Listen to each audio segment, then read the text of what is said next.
Assalamualaikum warahmatullahi wabarakatuh.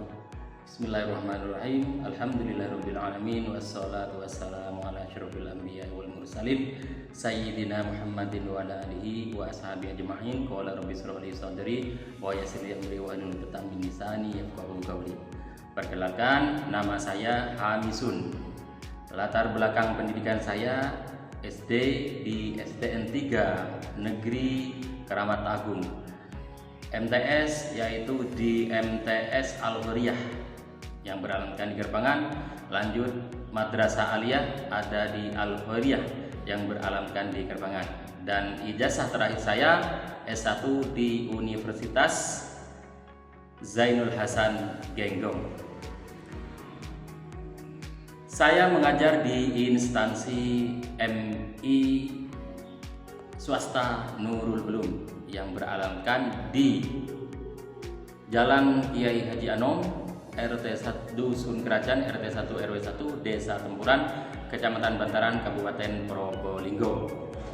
Saya mengajar di Madrasah Ibtidaiyah Swasta Nurul Ulum selama 17 tahun, yaitu SK awal dari tahun 2007. Jabatan saya di Madrasah Ibtidaiyah Swasta Nurul Ulum adalah sebagai guru mapel fikih.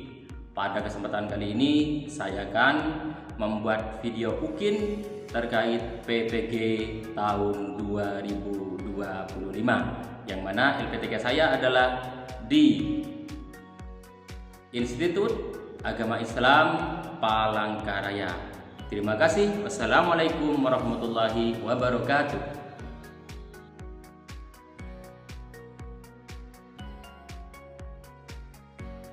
Assalamualaikum warahmatullahi wabarakatuh. Waalaikumsalam warahmatullahi wabarakatuh. Selamat pagi anak-anak. Pagi, Pak. Apa kabar hari ini? Alhamdulillah, luar biasa. Allahu Akbar. Yes. Nah, jadi ketika pagi kita harus tetap bersemangat agar kita dalam menerima pelajaran nanti bisa masuk semua pelajarannya, ya. Adakah hari ini yang siswa yang tidak masuk? Ada? Ada. Siapa? Irul. Kenapa udah masuk? Sakit. Aduh, ya. Jadi anak-anakku sekalian, ketika kita pulang sekolah, itu harus langsung pulang ke rumah. Jangan main-main dulu, ya. Ya, harus kita menjaga kesehatan, ya. Makannya yang terjadwal, ya. Tidak boleh makannya terlambat, ya. Nanti bisa sakit. Kalau sudah sakit tidak bisa masuk sekolah. Kalau tidak masuk sekolah maka akan ketinggalan pelajaran, ya. Jadi harus menjaga kesehatan, ya. Sebelum kita mulai belajar, marilah kita berdoa terlebih dahulu. Siapa yang bisa mimpin doa? Ayo, silakan. Siap berdoa mulai. Bismillahirrahmanirrahim. Alhamdulillahi rabbil alamin. Ar-Rahmanirrahim. Maliki yaumiddin. Iyyaka na'budu wa iyyaka nasta'in. Ihdinas siratal mustaqim. Siratal ladzina an'amta 'alaihim ghairil maghdubi 'alaihim waladdallin. Amin. Dua kalimat syahadat. Bismillahirrahmanirrahim. Asyhadu an la ilaha illallah wa asyhadu anna Muhammadar Rasulullah. Artinya, aku bersaksi tiada Tuhan selain Allah dan aku bersaksi Nabi Muhammad utusan Allah. Rukun Islam ada 5. 1. Membaca syahadat. 2. mengerjakan salat. 3. Membayar zakat. 4. Berpuasa di bulan Ramadan. 5. Naik haji bagi orang yang mampu. Rukun iman ada 6. 1. Iman kepada Allah. 2. Iman kepada malaikat Allah. 3. Iman kepada kitab Allah. 4. Iman kepada Rasul-Rasul Allah. 5. Iman kepada hari kiamat. 6. Iman kepada qada dan qadar Allah. Pancasila. 1. Ketuhanan yang Maha Esa. 2. Kemanusiaan yang adil dan beradab. 3. Persatuan Indonesia. 4. Kerakyatan yang dipimpin oleh hikmat kebijaksanaan dalam permusyawaratan dan perwakilan. 5. Keadilan sosial bagi seluruh rakyat Indonesia. Doa pembuka hati. Bismillahirrahmanirrahim. Rabbis rahli sadri wa yassirli amri wahlul 'uqdatam min lisani yafqahu qawli. Amin. Alhamdulillah kita sudah berdoa ya. Jadi kalau berdoa kita harus semangat ya, agar doa kita diterima ya. Kita harus khusyuk ya, agar doa kita bisa diterima. Yang terakhir adalah apa? Doa pembuka hati ya. Kenapa kok harus membaca doa pembuka hati? Agar hati kita diberikan ya kelapangan, otak kita diberikan kecerdasan sehingga bisa menerima mata pelajaran dengan baik ya. Oke, sebelum kita lanjut kepada pelajaran, saya ingin mengecek dulu kerapian. Ayo, bajunya siapa yang masih ada di luar? Punya Alan? Ganteng rek. Punya Alif? Oh, bagus.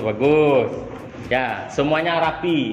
Ketika kita rapi semua, maka dalam belajar tetap bersemangat ya.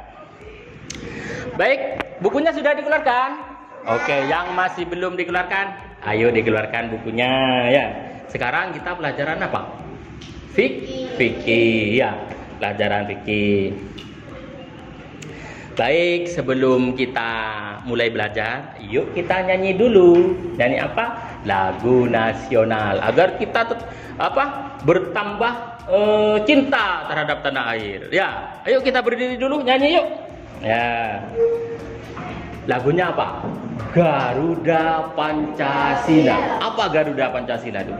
Garuda itu adalah dasar negara, burung Garuda yang ada sayapnya.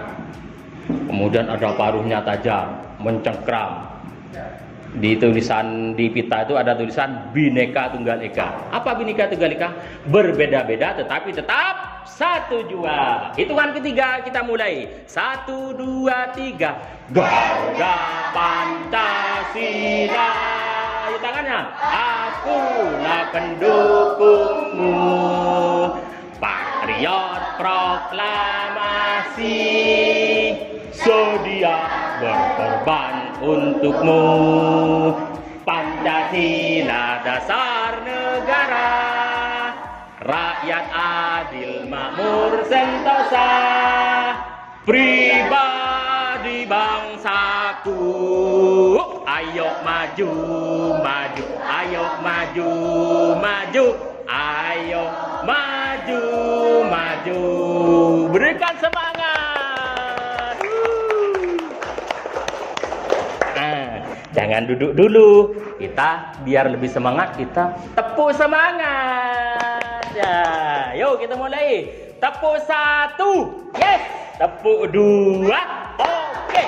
Tepuk 3. Semangat.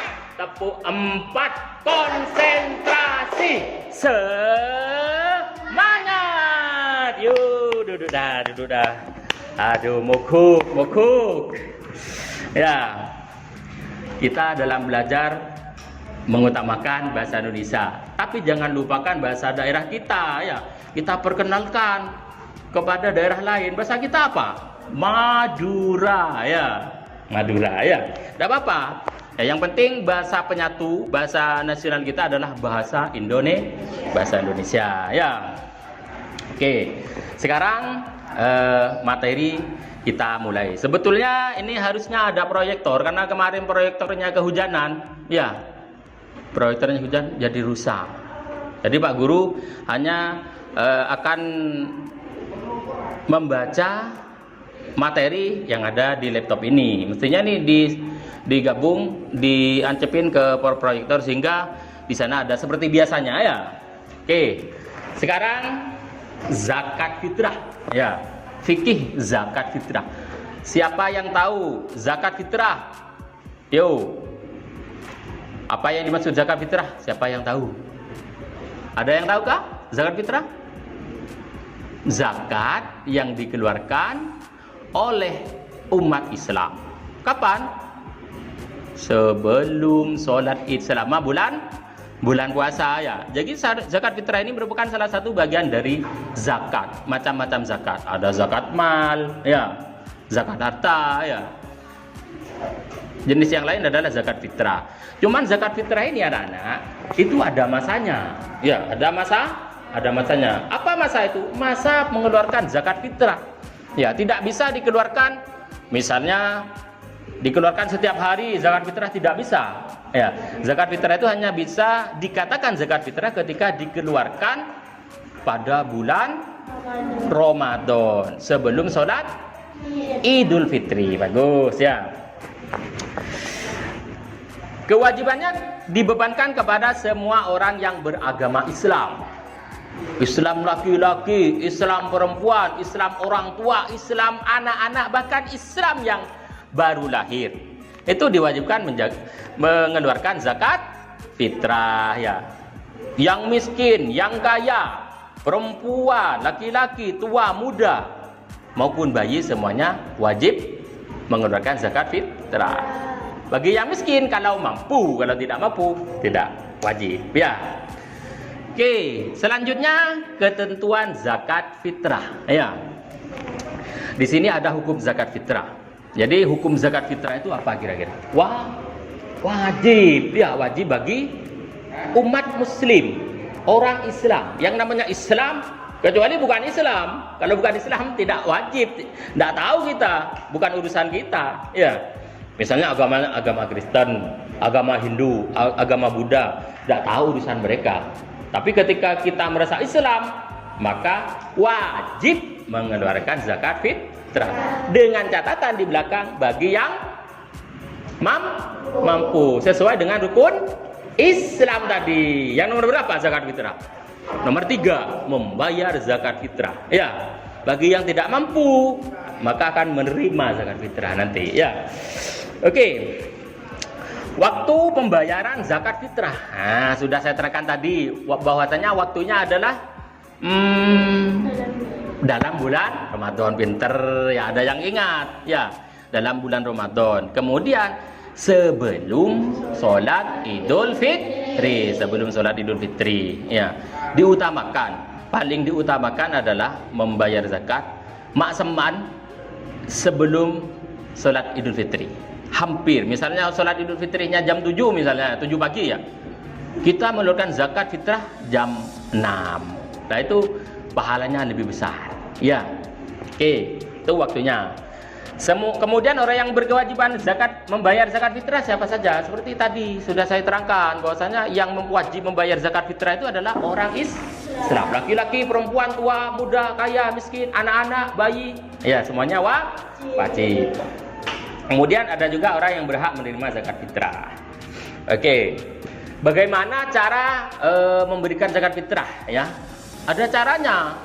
Tak romoro bagi elen-jelen. Ya, ada caranya. Apa cara yang pertama? Kita memilih makanan pokok. Apa makanan pokok? Makanan yang setiap hari kita makan. Nah, apa yang kita makan setiap hari? Nasi. Kalau setiap hari kita makan nasi jagung, ya nasi jagung anunya. Apa? Zakat fitrahnya. Ya, mun benar. Letak ketemuan bi nasi putih sekalian. Ya, guna nasi jagung meloloh. Ya. Nah, tapi ketika kita mampu setiap hari misalnya nasi putih, besok nasi jagung, nasi putih, nasi jagung, karena kita mampu. Setelah zakat fitrah kita usahakan beras putih itu, nasi putih ya. Tergantung dari makanan yang kita makan ya, setiap hari. Kalau makan sagu, ya sagu. Ya. Zakat fitrahnya ya. Pokoknya yang terbaik, minimal sama dengan yang biasa kita makan setiap harinya. Jangan terbalik. Setiap hari kita makan nasi putih, zakat fitrahnya nasi jagung. Tidak bisa, ya jangan. Ya, ketika kita setiap hari sering nasi jagung, tetapi ketika membayar zakat maka usahakan nasi putih. Kalau ada proyektornya enak ini, Pak Guru udah di sini terus bisa jalan-jalan ke sana ya. Kemudian yang kedua, takaran. Berapa takarannya? Harus tahu. Ya, dikit paling sekilo. Ya, takarannya kita takar sesuai dengan ketentuan yang ada, yaitu bila menggunakan takaran literan maka gunakan yang standar, tidak perlu terlalu kecil. Kita ambil 3 liter atau lebih. Bila menggunakan timbangan, pastikan timbangannya tepat, tidak berkurang. Kita menimbang beras sebanyak 2,5 kg atau 2,5 kg katanya orang sini, orang Probolinggo ini. 2,5 kilogram itu cenderung Probolinggo 2,5 kg. Ya, 2,5 kilo itu takarannya bagi banyaknya zakat fitrah yang dikeluarkan per orang. Ya, kalau dalam satu keluarga ada 4 orang, 4-4-nya mengeluarkan zakat. Ya, benih pas satu keluarga 2,5 kilo enggak. Satu keluarga 4 orang. 4 kali 2,5 kilo berapa? Yo berapa yo? Siapa yang bisa matematika? 4 kali 2,5 kilo. Ayo. Siapa yang bisa jawab? Berapa? 10 kilogram. Pinter Alif ya. Kemudian makanan pokok. Ya benar ya, kita berikan langsung kepada yang berhak atau serahkan kepada panitia baik di masjid atau lainnya. Jadi menyerahkan zakat fitrah itu bisa kita, misalnya ada tetangga yang tidak mampu, kok terus saya pingin memberikan zakat fitrah ke sana dengan niatan ya, saya pakai bahasa Indonesia boleh, bahasa Madura boleh, bahasa Arab juga boleh. Saya berniat mengeluarkan zakat fitrah untuk diri saya, berikan tidak apa-apa, atau diserahkan kepada panitia zakat ya. Ada panitia zakat yang khusus mengumpulkan zakat fitrah kemudian disebarkan kembali ya, seperti itu. Jadi cara memberikan zakat fitrah itu bisa langsung kita sendiri, mun bedese dianggap tidak mampu. Kalau ada yang dianggap tidak mampu maka kita langsung berikan. Oke, paham ya? Kemudian yang mengeluarkan zakat ya, yang mengeluarkan zakat berdoa, berniat. Kalau untuk diri sendiri, an-nafsi ya, an-nafsi membesar, an-nafsi untuk diri sendiri. Saya mengeluarkan zakat fitrah untuk diri sendiri. Kalau untuk istri, binina an zaujati untuk istri saya. Kalau anak, kalau kalian nanti kan pasti punya anak toh ya, mun kaanan an waladi tangana ya, an waladi nanti berdoanya ya. Atau bahasa Indonesia, saya mau mengeluarkan zakat untuk diri saya mau mengeluarkan zakat untuk istri saya mau mengeluarkan zakat untuk anak saya, seperti itu doanya ya. Oke, jadi lanjut. Sekarang kita akan belajar atau mengetahui siapa saja yang berhak menerima zakat fitrah. Ya, yang berhak menerima zakat fitrah itu ada beberapa orang. Jadi kalau kalian mampu tidak berhak menerima zakat fitrah, ketika kalian dikasih zakat fitrah, bisa dikasihkan kembali kepada orang yang berhak. Ya. Oke. Siapa yang pertama? Yang pertama adalah fakir. Benihnya menoreng fakir, bukan nama orang ya fakir itu. Fakir itu istilah. Apa yang dimaksud fakir? Fakir adalah orang yang tidak memiliki harta benda. Jadi orang yang tidak memiliki harta benda itu disebut fakir. Dan tidak memiliki pekerjaan pula untuk mencarinya. Tidak punya harta benda, tak ndik kelakuan. Ya. Jadi apa yang mau dimakan? Nah, karena tidak ada yang mau dimakan, maka orang tersebut berhak menerima apa? Zakat fitrah. Ya. Jadi fakir yang pertama. Jangan lupa, nanti saya tanyakan. Siapa yang berhak mendapatkan zakat fitrah? Yang pertama, fakir. Ingat, fakir itu istilah, benihnya menoreng, bukan nama seseorang. Ya, ini namanya fakir, bukan. Ya, fakir itu istilah dalam fikih orang yang berhak menerima zakat fitrah. Kemudian yang kedua adalah miskin. Sekali lagi, miskin bukan nama orang, tapi istilah. Apa yang dimaksud miskin? Miskin itu adalah orang yang memiliki harta, tetapi hanya cukup untuk memenuhi kebutuhan hidupnya. Ya, miskin. Endi harta, punya harta, tetapi pas-pasan. Ya, hanya bisa dimakan, tidak bisa lebih, tidak bisa nabung. Ya, itu miskin. Jadi orang yang memiliki harta, tetapi hanya cukup untuk memenuhi kebutuhan hidupnya saja. Itu miskin. Kalau yang fakir, sesaran boleh, tidak punya harta. Ya, oke, paham ya? Jadi ada fakir, ada miskin, dua sudah yang berhak. Yang ketiga amil. Siapa amil? Bukan kamil. Ya, kamil nyaman bapan desi. Amil. Amil adalah orang yang mengelola atau pengumpulan dan pembagian zakat. Amil. Misalnya di masjid ada panitia zakat. Masjid menerima zakat fitrah. Bukan masjidnya yang makan zakat fitrah, bukan. Jadi ada panitia yang bertanggung jawab mengelola. Jadi dari orang-orang sekitar kampung itu dikumpulkan di masjid, kemudian dikelola oleh amil. Ya, kemudian oleh amil itu diberikan kembali kepada yang berhak. Ya, amil zakat namanya. Selanjutnya yang keempat, apa tadi wis? Fakir, miskin, amil. Yang keempat adalah mu'allaf. Siapa mu'allaf? Mu'allaf adalah orang yang masih lemah imannya karena baru mengenal dan menyatakan masuk Islam. Kalau dalam istilah fikih, mu'allaf itu adalah orang yang baru masuk Islam.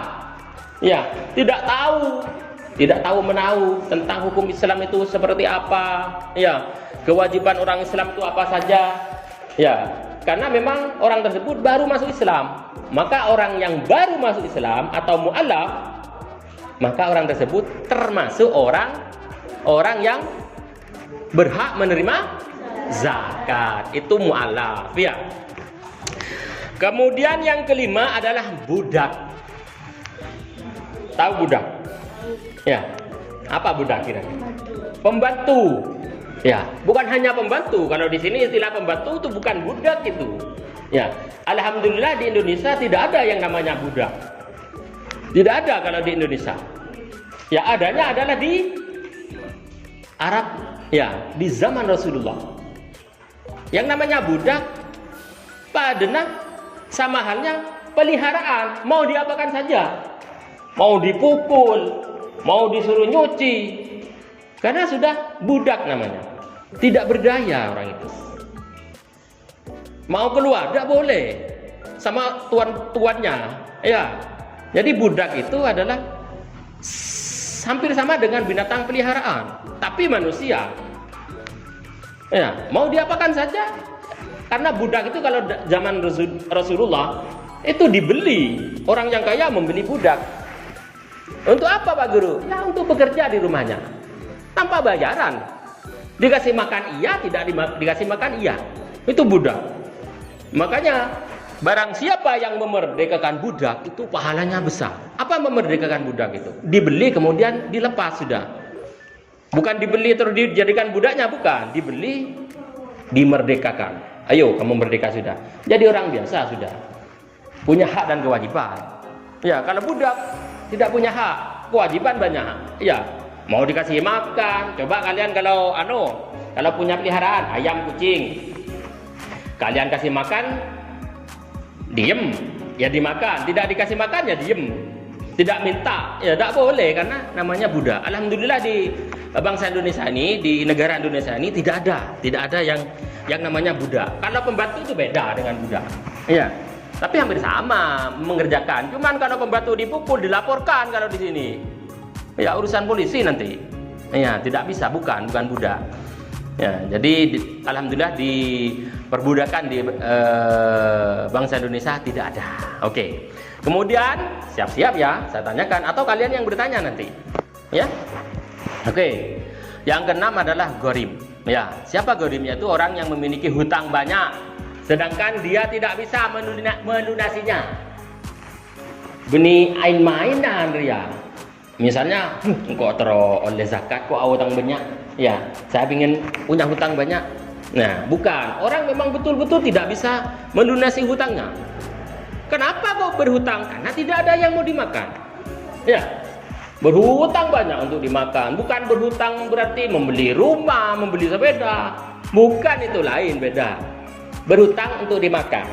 Ya, dimakan karena tidak ada yang dimakan berhutang. Pekerjaan tidak punya, hutang banyak ya. Maka orang tersebut layak untuk apa? Menerima zakat. Lanjut. Oke.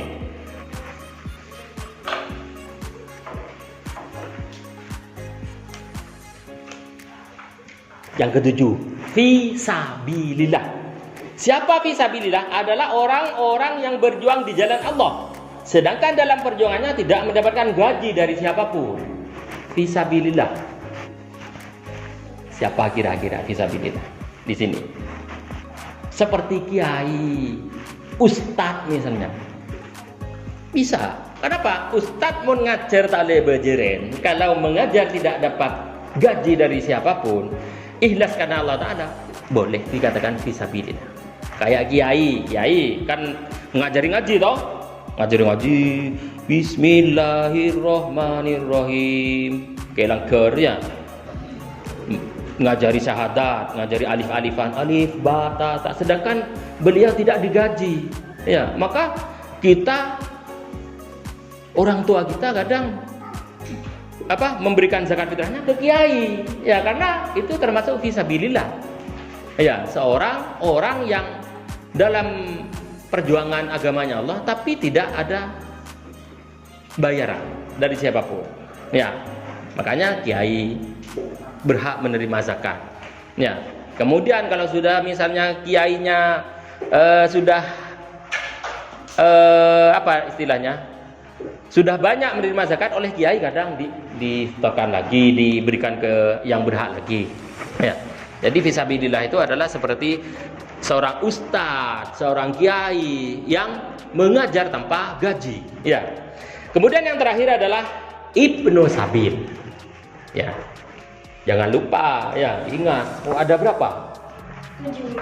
Ada 7 tambah 1, 8. Ada 8 yang berhak menerima zakat fitrah. Yang terakhir adalah ibnu sabil, yaitu orang yang kehabisan bekal dalam perjalanan sehingga sangat membutuhkan bantuan. Albar pergi ke Mekah dengan jalan kaki. Ya, di punggungnya ditulisi Albar tempuran to Mekah. Ya, bukan Murleke to Mekah, bukan ya. Tempuran to Mekah misalnya ya. Albar kehabisan uang saku. Dapat dari mana nih uang saku? Uang sakunya habis karena jalan kaki. Sandalnya pun lepas semua, sudah hancur. Ya. Kemudian pas Ramadan. Albar, oh ini orang yang dalam perjalanan kehabisan bekal, maka albar berhak menerima zakat. Akhirnya orang banyak memberikan zakat sampai 2 ton pekol albar yang bawa pulang. Tak kuat ya. Oke, saya ulangi lagi bahwasanya orang yang berhak menerima zakat itu ada berapa? Ada 8. Ya, ada 8. Ada fakir, ada miskin, dan lain sebagainya. Oke, mungkin ada yang ditanyakan? Sudah paham semua? Oke, kalau udah ada yang ditanyakan, saya yang tanya sekarang. Saya tunjuk ya. Fatir, sebutkan satu orang yang disebut apa yang bisa berhak menerima zakat fitrah. Ayo, ada 8 tadi. Ayo sebutkan. Satu aja, jangan banyak-banyak. Fatir jangan mikir 8. Ayo, satu aja. Siapa? Ayo. Bisa apa enggak? Ada, enggak bisa. Yang bisa tunjuk tangan. Oh, ini siapa? Fakir. Ada lagi? Siapa? Amil zakat. Siapa lagi? Gorim. Siapa lagi? Alan. Miskin. Yang enak dan gampang. Ada fakir, ada miskin. Siapa lagi? Alif. Obo. Ya. Siapa lagi? Mu'allaf. Siapa mu'allaf itu? Orang yang baru masuk Islam. Ada lagi? Yang tahu? Kan ada 8. Yuk. Ibnu Sabil. Ayo, ada lagi? Apa? Budak ya. Oke, budak ya yang jadi kesimpulan kita pelajaran hari ini adalah tentang zakat fitrah. Yang mana zakat fitrah itu adalah wajib ya bagi orang muslim laki-laki dan perempuan, baik tua, muda, anak-anak. Ya jangan lupa semuanya per kepala. Tidak boleh diwakilkan. Dalam satu keluarga ada 4 diwakilkan 1 orang, tidak bisa ya. Tetap harus mengeluarkan zakat semua. Oke, paham semua? Ada yang ditanyakan? Tidak ada. Oke, karena sudah agak siang, saya tutup dengan pembacaan Alhamdulillahirabbil alamin. Mudah-mudahan apa yang kita pelajari bersama menjadi ilmu yang barokah. Saya akhiri. Wassalamualaikum warahmatullahi wabarakatuh. Waalaikumsalam.